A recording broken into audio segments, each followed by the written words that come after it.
خوش آمدید. ایک مرتبہ پھر آپ کو عشق حسین رضی اللہ تعالیٰ عنہ میں بول خوش آمدید کہتے ہیں.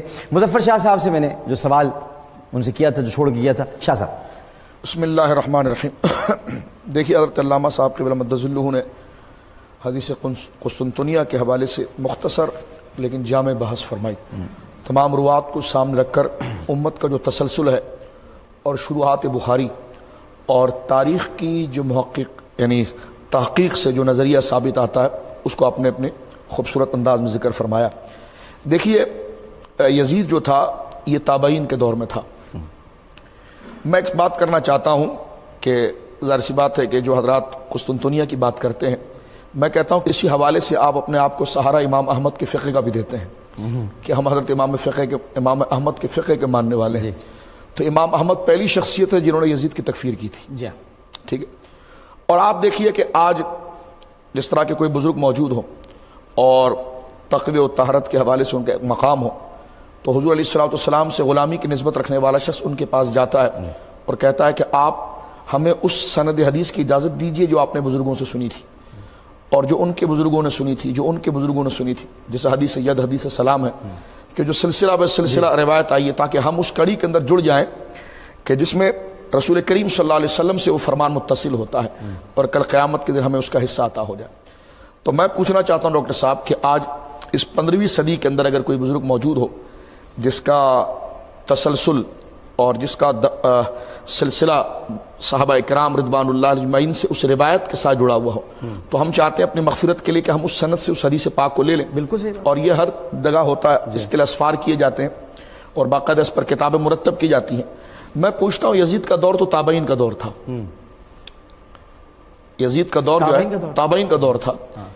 تو اب جب اتنے متاخرین سے رسول اللہ کی حدیث لی جاتی ہے تو یزید سے حدیث لینے میں کیا عار تھا؟ حضرت امام احمد بن حنبل سے جب پوچھا گیا کہ کیا یزید سے حدیث لی جا سکتی ہے، فرمایا ولا ينبغي ان يروى عنه، نہیں چاہیے کہ یزید سے حدیث لی جائے.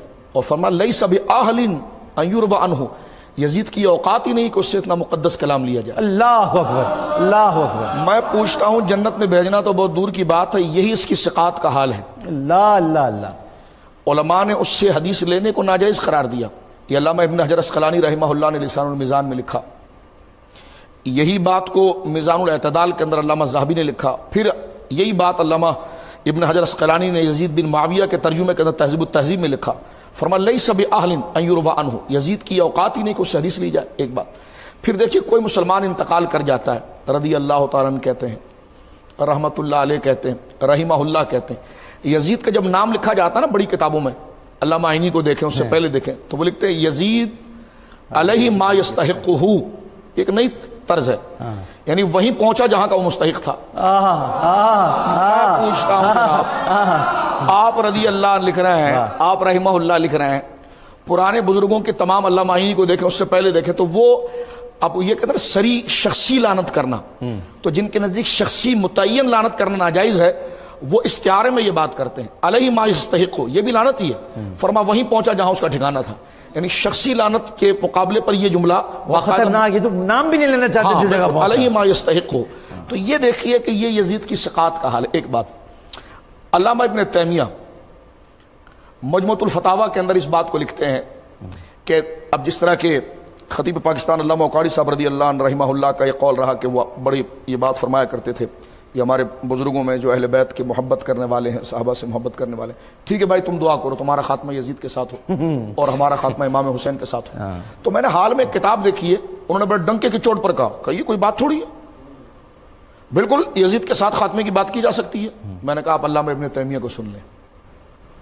علامہ ابن تیمیہ مجموعۃ الفتاویٰ کے اندر لکھتے ہیں کہ جن کے ساتھ اپنی آخرت، جن کے ساتھ اپنی نسبت کو جوڑا جاتا ہے وہ نبیین ہیں، وہ لکھتے ہیں وہ صدیقین ہیں، وہ شہداء ہے، وہ صالحین ہیں. پھر آگے وہ لکھتے ہیں یا پھر وہ کہ المرء ما من احب. حضور نے فرمایا کہ صالحین کو دیکھ کر یہ بات، ان سے محبت جب کی جاتی ہے، نیکوکاروں سے محبت کی جاتی ہے، تو رسول اللہ کا فرمان ہے المرء مع من احب، آدمی اسی کے ساتھ ہوگا جس سے وہ محبت کرتا ہے. پھر وہ آگے لکھتے ہیں لا یختار ان یکون مع یزید ولا مع امثالہ الذین لیسوا بعادلین یہ حدیثیں یزید کے لیے نہیں بولی جائیں گی۔ اب جو لوگ اس بات پر زور کریں ٹھیک ہے جی ہم تو یزید کے ساتھ خاتمہ چاہتے ہیں، میں نے کہا علامہ ابن تیمیہ لکھ گئے یہ بات، یہ نہیں کہی جا سکتی اس کے ساتھ، یعنی میں کسی اور کا حوالہ دینے کی بجائے یہ پڑھ رہا ہوں مجموعۃ الفتاوی میں وہ لکھ گئے کہ لا یختارو، یہ جملے کہ المرء ما من حبا، کہ ہمارا خاتمہ یزید کے ساتھ ہو، تو کہا صالحین کے لیے تو جملہ کہا جا سکتا ہے المرء ما من حبا، کہ آدمی جس کے ساتھ محبت کرتا ہے اسی کے ساتھ اٹھایا جائے، اس چیز کی وہ آرزو کرے۔ پھر وہ لکھتے ہیں لا یختارو ان یکون مع یزید ولا مع امثالہ الذین لیسوا بعادلین، یزید جیسے لوگ یا ان جیسے بادشاہ، الذین لا یختاروا ان یکون مع یزید ولا امثالہ من الملوک، ان جیسے بادشاہ جیسے یزید تھا یا اس کے مثل جو لوگ تھے ان کے بارے میں جملہ نہیں کہا جائے گا، اس لیے کہ الذین لیسوا بعادلین، وہ عادل ہی نہیں تھے۔ اللہ، تو میں نے کہا بنیادیں جہاں سے آپ کھڑا کر رہے ہیں وہی امام صاحب نے سب گرا کے رکھ دی ہے۔ تو یہ بات امام احمد نے بھی لکھی ہے۔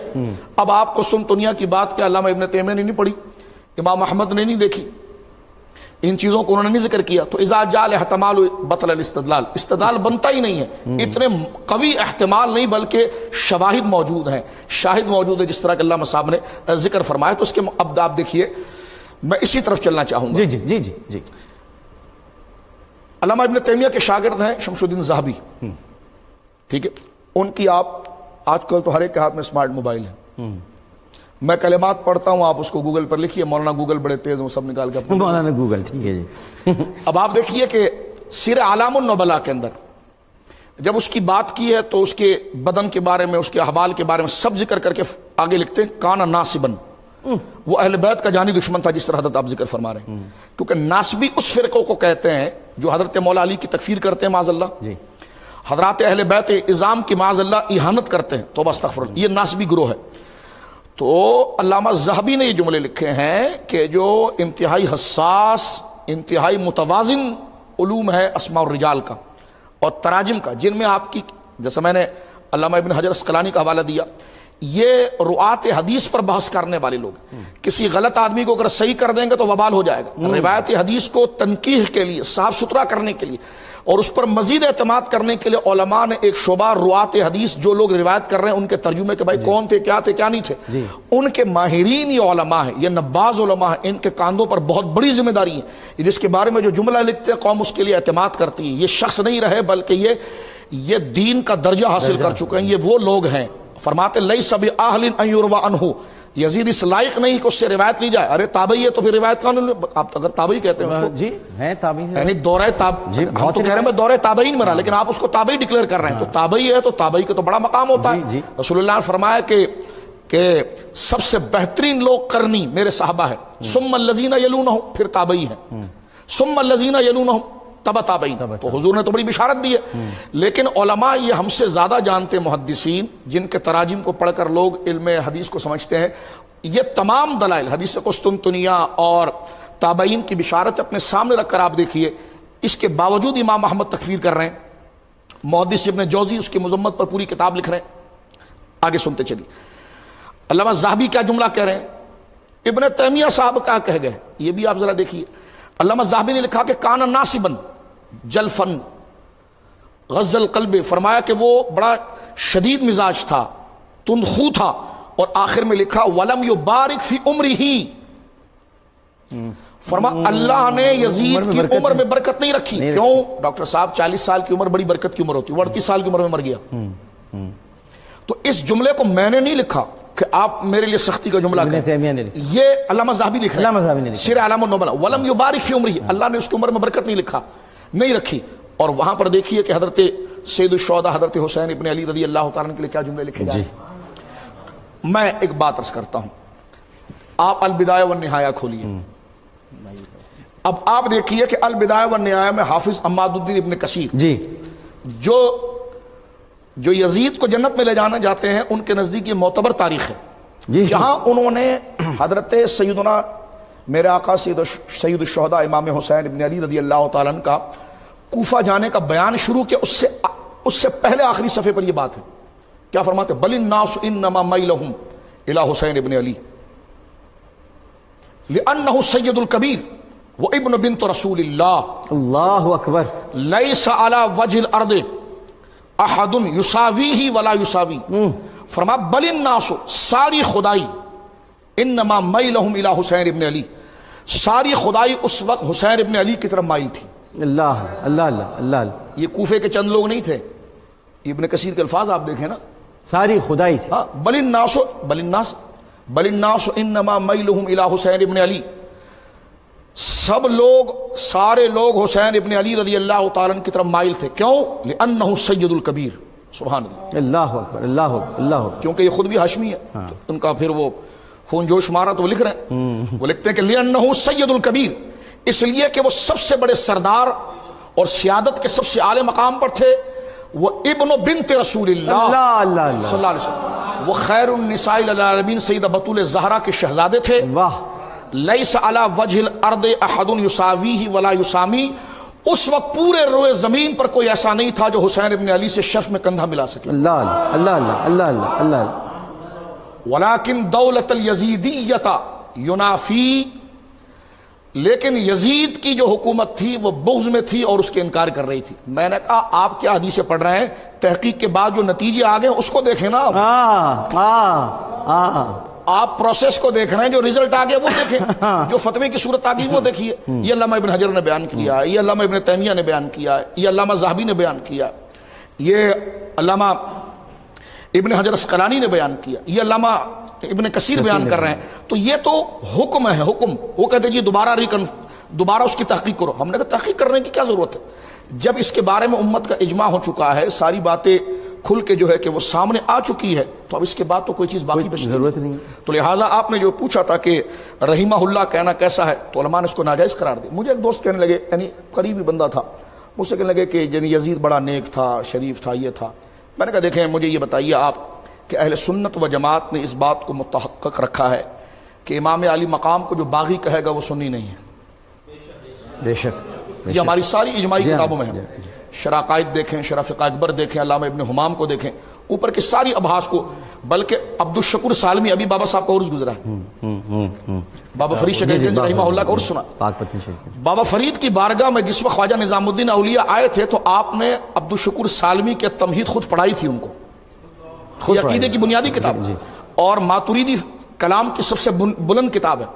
اس میں آپ دیکھیے کہ علامہ عبدالشکور سالمی رحمہ اللہ جو بالکل ابتدائی دور کے علم کلام کے اور علم عقائد ماتوریدیہ کے ائمہ میں ان کا شمار ہوتا ہے، انہوں نے جناب یزید کے بارے میں کیا جملہ لکھا، یعنی یہ ایک مسلمہ نظریہ ہے کہ جس نے امام علی مقام کو باغی کہا، باغی کہنے کے مقابلے میں یہ ہے کہ ایک امام عادل کے خلاف خروج کیا ہے، ایک منصف آدمی کے خلاف ایک امام عادل جس کی ریاست قائم ہو چکی ہے، قرآن و سنت کے حکم کے مطابق اس کی ریاست ہے، تو ایک امام عادل کے خلاف جو خروج کرے گا وہ باغی ہوگا۔ باغی کو مولا مرتضیٰ نے خود قتل کیا، باغی فسادی ہوتا ہے، یہ قرآن کا سارا حکم موجود ہے۔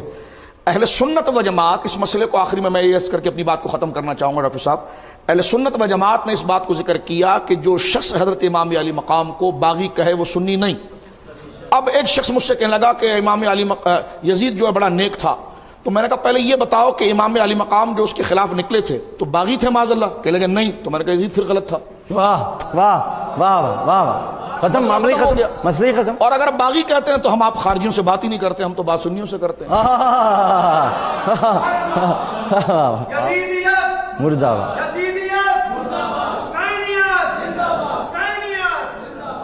آپ نے جو بات کی تھی نا والد صاحب کی، یہ 2 جگہ کراچی میں ہوا، جی حضور، کیماڑی میں اور لیاقت آباد میں۔ اچھا، بھیجا ہوا شخص تھا، جی، خود تو آتے نہیں سامنے۔ تقریر کے دوران اس نے کہا مولانا صاحب بخاری میں لکھا ہے یزید جنتی ہے، تو والد صاحب نے کہا تیرے جملے سے پتہ چل رہا ہے تجھے بخاری کتنی آتی ہے، تو اس لائق تو ہے نہیں کہ تجھ سے بحث کریں، تو اپنا حشر یزید کے ساتھ مانگ، میں امام کے غلاموں میں مانگتا ہوں۔ وہ تیار نہیں ہوا، نکل کے چلا گیا، تیار نہیں ہوا۔ اگر آج کوئی کہہ رہا ہے تو ابھی آپ نے حدیث شریف سنائی ہے المرء مع من احب، تو یہی ہمارا جواب ہے، تمہیں یزید سے محبت ہے تم اس کے ساتھ ہوگے، ہم امام کے غلاموں میں ہوں گے، اور یہ ہماری دعا ہے تمہیں، بالکل یہ ہماری طرف سے دعا ہے، ہم تو دعا تھوڑی دے رہے ہیں، دعا تھوڑی ہے۔ واقعہ حرہ کے بعد یہ جو ہوا، جو حضرت نے ذکر فرما، اس کے بعد تو جو بچی کچی بیعت تھی وہ بھی ختم ہو گئی، وہ خود اس کے اپنے بیٹے نے نہیں تسلیم بیٹے نے کیا. تسلیم نہیں کیا. آپ یہ دیکھیں یزید کے بیٹے نے تسلیم نہیں کیا اپنے باپ کو. اس سے اور زیادہ کیا گھر کی گواہی مل یہ تو رہی. ساری کہانی مروان نے چلائی تھی. ہاں اس کے پراڈو کے اندر گاڑی کے اندر اس میں جو ہے کہ وہ بکسے لاکھ درہم کے بھرے ہوتے تھے. جی وہ اگلے کے 5 پہنچتا تھا، لاکھ درہم رکھتا تھا اور کہتا تھا بیت. مروان بن حکم. جی حضرت عبد الرحمن بن ابی بکر کے پاس جب وہ آیا، مروان بڑا ظالم تھا.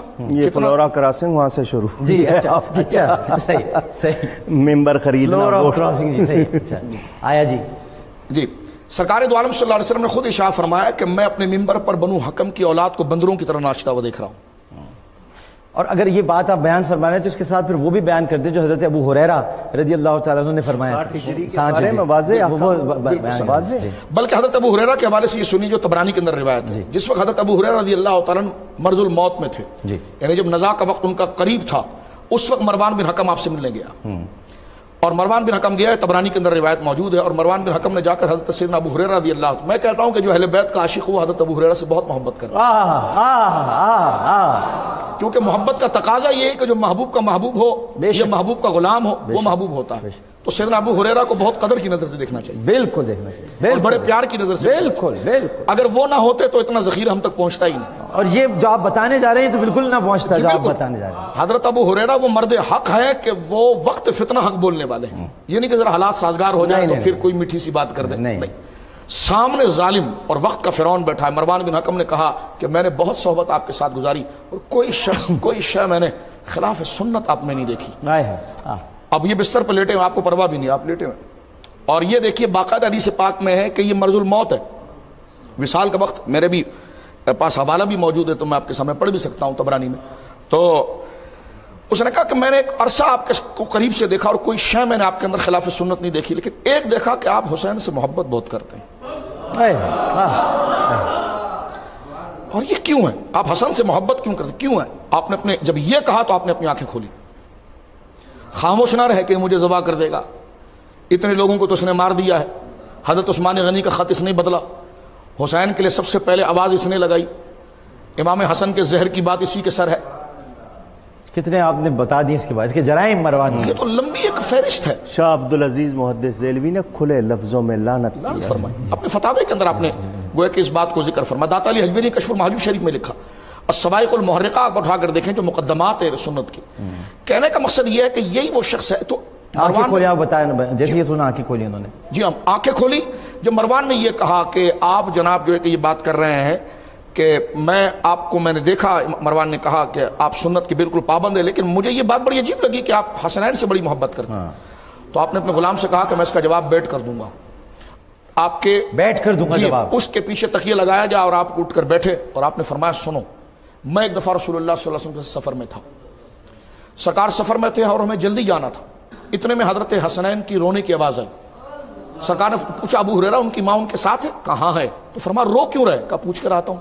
پوچھ کر آئے. فرمایا حضور پانی نہیں ہے. سرکار نے فرمایا میرے سامان میں دیکھو پانی، اپنے سامان میں دیکھو پانی. تو تلاش بسیار کے باوجود پانی کا قطرہ نہیں ملا. فرمایا حضور پانی نہیں ہے. فرمایا میرے حسنین کو جلدی لاؤ. تو حضرت ابو ہریرہ کہتے ہیں کہ میں امام حسن کو اٹھا کر لایا اور سرکار نے اپنے سینے کے ساتھ بالکل چپکا لیا اور اپنی زبان مبارک کہ اگر وہ زہر آلود گوشت کو لگ جائے تو وہ بولنے لگ جائے. اور وہ زبان مبارک جس پر خدا بولتا ہے، سرکار دو عالم صلی اللہ علیہ وسلم نے اپنی زبان امام حسن کے دہن مبارک میں دی.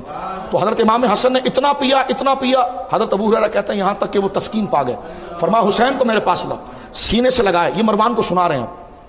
فرمایا سینے سے لگایا. پھر امام حسین کے دہن مبارک میں سرکار علیہ السلام نے اپنی زبان مبارک دی اور امام حسین اس کو پیتے رہے یہاں تک کہ سکون پا گئے. اب حضرت ابو ہریرہ رضی اللہ عنہ اس کی طرف دیکھتے فرمایا حسین سے محبت نہ کروں، حسن سے محبت نہ کروں. تو یہ جرت آپ سیدنا ابو ہریرہ رضی اللہ تعالی عنہ وردہ عنہ کی دیکھیے کہ جو سامنے بیٹھ کر. اور یہی شان حضرت ابو بکر صدیق رضی اللہ تعالیٰ کے شہزادے میں آپ کو نظر آئے. آپ کے شہزادے حضرت عبد الرحمن بن ابی بکر رضی اللہ تعالیٰ جب مروان ان کے پاس پہنچا، مروان جس کے پاس آ جائے اس کے کپڑے خراب ہو جائیں، وہ اتنا ظالم تھا. ابن زیاد تو کچھ نہیں تھا اس کا. ابن زیاد تو کچھ بھی نہیں تھا. یہ تو سب اس کے پالے ہوئے لوگ ہیں، یہ اس کے عکس ہیں. لیکن اللہ نے اس کو موت دے کے کیسی دی ہے. یہ ابن کثیر نے لکھا ہے کہ یزید کی بیوی سے اس نے شادی کر لی تھی اور یزید کا جو بیٹا تھا خالد اس کی کنیت تھی، ایک بڑے مجمع میں اس نے یزید کی والدہ کے بارے میں، اس کے خالد کی والدہ کے بارے میں کوئی جملہ کہا، اپنی بیوی کے بارے میں. اس نے جا کے اپنی ماں کو کہا کہ تو نے اس سے شادی کی ہے، یہ دیکھیے آپ. رات کے وقت، علامہ ابن کثیر نے لکھا، رات کے وقت اس عورت نے کہا کہ میں بھی تو یزید کی بیوی رہی ہوں، اب میں تجھے بتاتی ہوں کیا ہوتا ہے. اپنی لونڈیوں کو جمع کیا، مروان سویا ہوا تھا، سینے پر چڑھ گئے، تکیہ دبا کر اس کو ختم کر دیا. آپ ذرا دیکھیے کہ حضرت عبد الرحمن بن ابی بکر کے پاس جس وقت مروان بن حکم آیا تو کہا یزید کی بیعت کرو، آپ خاموش رہیں. اور 1 لاکھ درہم کا بکسہ جب آگے کیا تو اپنے لات سے پیچھے کیا. فرمایا ابو بکر کا بیٹا ہوں، علی کے بیٹے سے غداری نہیں کروں گا. اللہ اللہ اللہ اکبر، اللہ اکبر. تو سیدنا صدیق اکبر کے خاندان کی تربیت آپ دیکھیے. اولاد علی کے لیے آپ کیا وصیتیں فرماتے ہیں؟ ارقبوا آل محمد، فرمایا ان کے لیے مراقبہ کرو، میں ان کے اندر اہل بیت کے اندر حضور کو تلاش کرو. یہ حضرت ابو بکر صدیق رضی اللہ تعالیٰ عنہ وارضاہ کا قول مبارک جو ہے وہ بخاری شریف کے اندر موجود ہے. حضرت عبد الرحمن بن ابی بکر نے دھکا لگایا پیسے کو اور فرمایا کہ میں ابو بکر کا بیٹا ہوں، علی کے بیٹے کے ساتھ غداری نہیں کروں گا. اس نے کہا تم بیعت کرتے کہ نہیں کرتے ورنہ تمہارا حال دوسرا ہوگا. آپ نے فرمایا تو اور تیرے باپ پر تو لعنت رسول اللہ نے جب کی تھی کہ جب تو پشت کے اندر تھا. یہ جملہ حضرت عبد الرحمن بن ابی بکر نے کہا ہے. تو اب آپ دیکھیں صحابہ کرام رضوان اللہ اجمعین کی تربیت. یہی فاروق اعظم کے بیٹے، جب ان کو حج کے اندر کسی نے پوچھا کہ احرام کی حالت میں کھٹمل مارا جا سکتا ہے، مچھر مارا جا سکتا ہے، تو یہ فاروق اعظم کے شہزادے فرمایا والو اہل عراق نے فرمایا اہل عراق تم نے نواسہ رسول کو ذبح کر دیا العیاذ باللہ، اور تم مجھ سے مچھر کا مسئلہ پوچھتے ہو. خوارج کے اندر عادت یہ تھی کہ ضروری مسئلے کو ختم کر دینا اور غیر ضروری مسئلے کے اوپر بات کرنا، کوے پر بحث کرنا، کوا لا لہرا. بالکل یہ تمام چیزیں جو ہے کہ وہ خوارج کے اندر رہی آپ ہے. وہ حضرت ابو ہریرہ کی بات کر رہے تھے نا، تو وہ گلیوں بازاروں میں چلتے پھرتے ہوئے یہ کہتے تھے یا اللہ مجھے 60 ہجری سے پہلے اٹھا اور لونڈوں کی حکومت سے بچانا. کیونکہ حضور صلی اللہ علیہ وسلم نے کہا اللہ کی پناہ مانگو 60 ہجری اور لونڈوں کی حکومت سے. اور یہ حدیث موجود ہے کہ بنو امیہ میں وہ شخص ہوگا پہلا جو میری سنت کو بدلے گا، اور دوسری روایت میں اس کا نام بھی لیا وہ یزید ہوگا. خود حضور صلی اللہ علیہ وسلم فرما رہے ہیں، یہ حدیث تو نظر آ رہی ہے اور اس میں زبردستی اس کو کر رہے ہیں. اصل بات سیدھی سیدھی ہے، سیدھی سیدھی ہے. یہ میرے نبی کی نبوت کو نہیں مانتے، سیدھی سی بات ہے. اگر ان کی نبوت کو مانتے ہوتے ان کی قرابت کے بارے میں کبھی ایسی باتیں نہ کرتے. تو اشعار تو یہی ہے نا، اس وہ ہے، لیکن یہ لوگ بھی کیونکہ یہ غیروں کے پروردہ ہیں تو یہ اس کو مانتے ہیں نا، تو اسی تو وجہ سے. اب ان کا مقصد کیا ہے اس وقت اس بات کو کرنے کا؟ یہ جو بہت زیادہ پہلے اس نے عباسی نے کتاب لکھی، پھر رشید ابن رشید آئی ہے ساری، یہ جو ایک کڑی چلی ہوئی ہے. میرے پاس رسالے رکھے ہیں، کہاں کہاں کس کس نے کہا ہے، پوری تاریخ موجود ہے. ہم ان کو صرف اتنا کہنا چاہتے ہیں تمہارے لیے آج ذکر حسین مصیبت، پہلوں کے لیے وجود حسین تھا، تمہارے لیے ذکر حسین، وجود حسین بھی باقی ہے، ذکر حسین بھی باقی ہے. یہاں پر ایک وقفہ لیتے ہیں اور مجلس شب عاشور آپ کو دکھاتے ہیں. حضرت مولانا شفیع اکاڑوی رحم اللہ کی بڑی تاریخی تقریر آپ دیکھیں گے. مجلس شب عاشور مولانا محمد شفیع اکاڑوی. ایک وقفہ.